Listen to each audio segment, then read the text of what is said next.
When I say Dalek, you might think of the Bronze Daleks that have been a common sight in the modern Doctor Who episodes. Of course, Daleks have come in many variations over the past 60 years of the Doctor Who franchise. But what happens when you redesign the oh-so-familiar design? That's exactly what Doctor Who did in 2010, with the episode Victory of the Daleks. By all accounts, it was a radical redesign of the Daleks, both from a design perspective and also a story perspective. The alien species went from barely surviving to re-establishing themselves in more ways than one.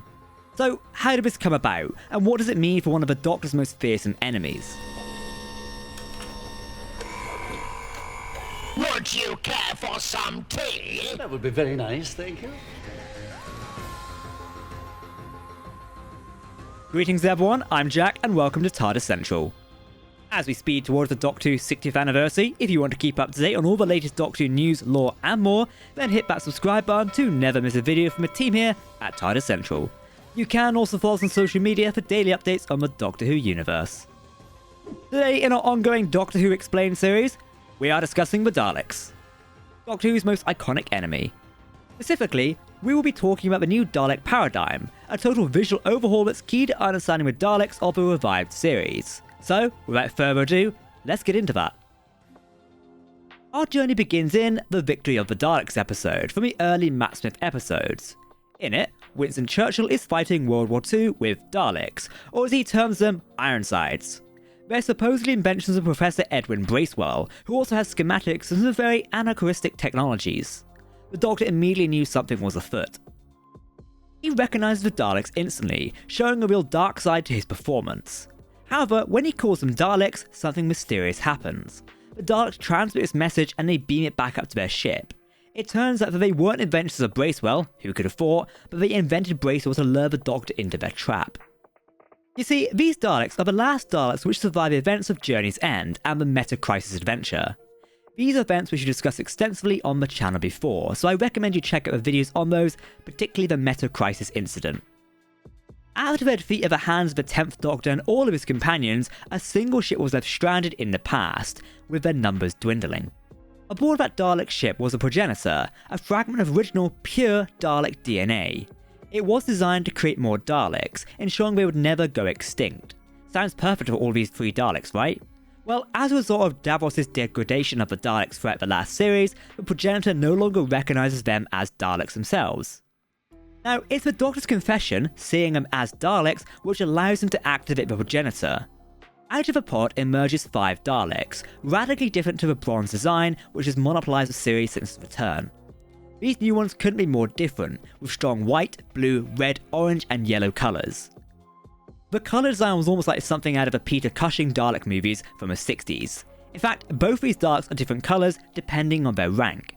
For instance, the Supreme Dalek was white, the Scientist was orange, the Strategist blue, and the Drone red, and the Eternal yellow. It's safe to assume had they appeared more, we would have seen more of them.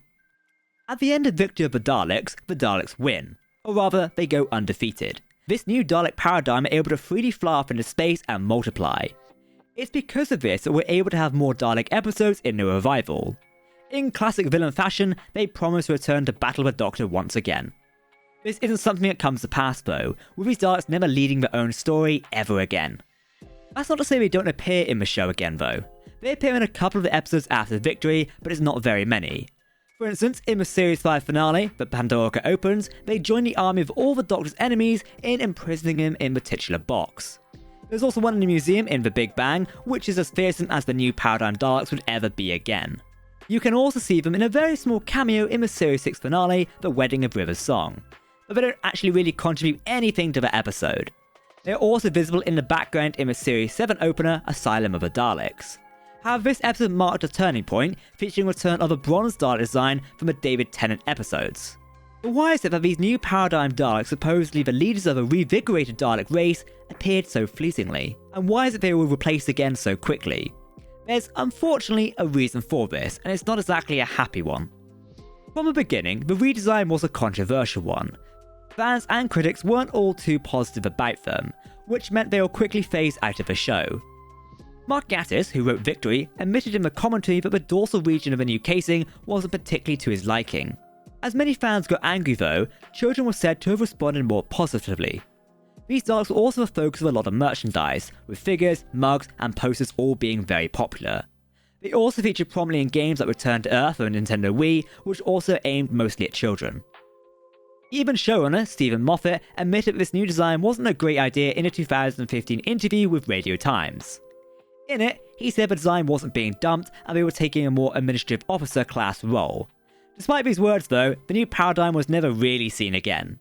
As nice as it is to know the behind the scenes reason for this, could there be an in-universe reason for the disappearance from the series?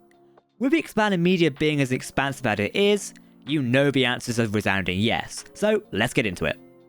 Although the new paradigm had restored a number of Daleks in the universe, they weren't exactly conquering it. In fact, due to a series of failures, it wasn't long before they went back to using Bronze Daleks in favour of the Red Drone. As leaders, they relied a lot on older ideas and didn't have a lot of success. We see most of this in the new series adventures novel, The Dalek Generation. It was written by Big Finish executive producer and longtime Dalek voice actor and enthusiast Nicholas Briggs. It also features some of the very earliest new series and Big Finish material blending. This is done through the appearance of a Dalek Time Controller, a prominent villain in audio dramas such as the popular Dark Eyes saga. While the White Supreme Dalek demands the activation of a cradle weapon, the Time Controller refuses it. The Time Controller forces the Paradigm Dalek to obey, and it complies. This humiliation is a big part of the reinvention of the Empire, trying to pivot away from the embarrassment of this new paradigm. They lessen their influence and establish a Parliament of the Daleks. This parliament is the same one we see in Asylum of the Daleks, where most of the Daleks are bronze. This then became the new standard Dalek, trying to distance themselves from the paradigm and promote the fear of a fearsome new resurrected Dalek Empire. So that was the new Dalek paradigm. They were a bright, colourful and very bold new addition to the Doctor Who canon. Unfortunately, it's a choice that didn't pay off. It turns out there's no replacing a classic. The new paradigm was probably too drastic a change from the iconic bronze design that we were introduced to in the new series. As such, it was a decision that was quickly backpedaled. Sure, there have been a couple of Dalek variants in the years, since the paradigm's retirement, but never again did anyone try to permanently replace the design full time. We don't know what the new Daleks will look like in Russell T Davies' new episodes in 2024 and beyond. So we could be heading for another attempt at a total Dalek redesign. Only time will tell, but the team here at Tardis Central are beyond excited to find out. If you want to keep up to date on all the latest Doctor Who news, lore and more, then make sure to hit that subscribe button to never miss a video from the team here at Tardis Central. You can also follow us on social media for daily updates on the Doctor Who universe. That's it from Tardis Central, I've been Jack, thanks for watching, and we'll see you